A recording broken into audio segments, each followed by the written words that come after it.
Welcome back to another Phill-osophy Arc episode. In this episode I'm covering companionship. Some of us have pets: dogs, cats, snakes, spiders, fish, yabbies, rabbits, rats, cats, all the stuff. But for those of us who can't have pets, or don't have pets, or can't afford pets, well, we have things like Tamagotchis, or Pet Rocks, or Wilson, the volleyball.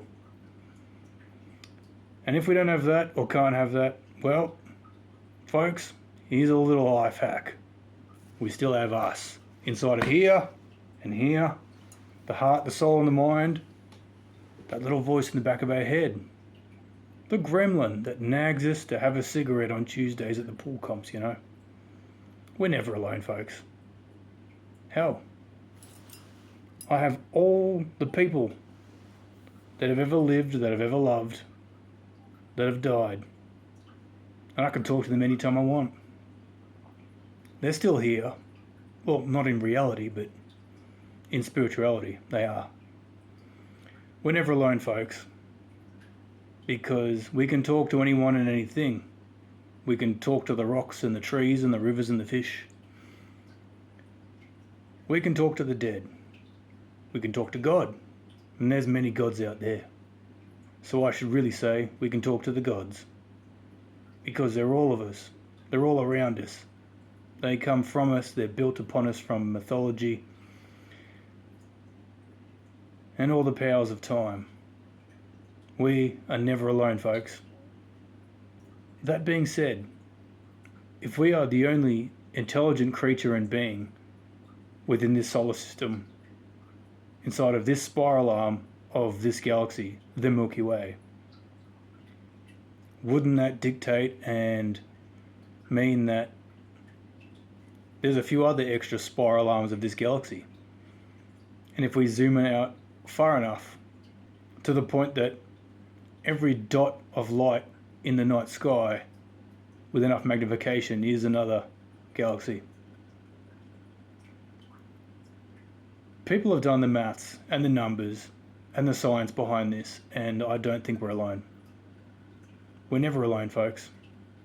Because even if we have no one or nothing or no other living creature, we still have us. And us up here. So don't stress about companionship, folks. I've already proven it in myself. That even 19 hours a day of no human contact, I've become my own best friend, my own best companion, and in a way my own best lover and marriage partner, because this, the mind, is married to the flesh. And look, if we're not happy with our marriage between the mind and the flesh, we can change that. We can modify it. We can evolve it, grow it, and teach it to become something better that we can accept and appreciate and love and care for and respect and be with. Because at the end of the day, if we are or aren't happy with who we are, that's okay. Because we've always got room to grow, folks. Just like the trees in nature and the bonsais grow towards the light, wherever it may be. We can grow towards our own light or direction, wherever it may be. Now, take a moment to ponder that if you are or aren't what you want to be and be friends with and be married to, between the mind and the flesh, well then it could be time to change. It could be time to find something new, evolve something into something else, replace something, modify something, end something and birth something new. Because life is but a Jenga tower within the psyche. We can remove bricks and replace bricks. We can move bricks around to another part of the tower.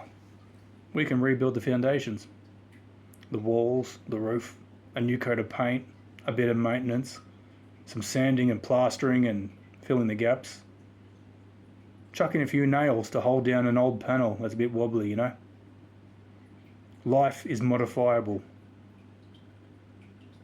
And that's fantastic in the journey of it, because we can change and rectify anything we want.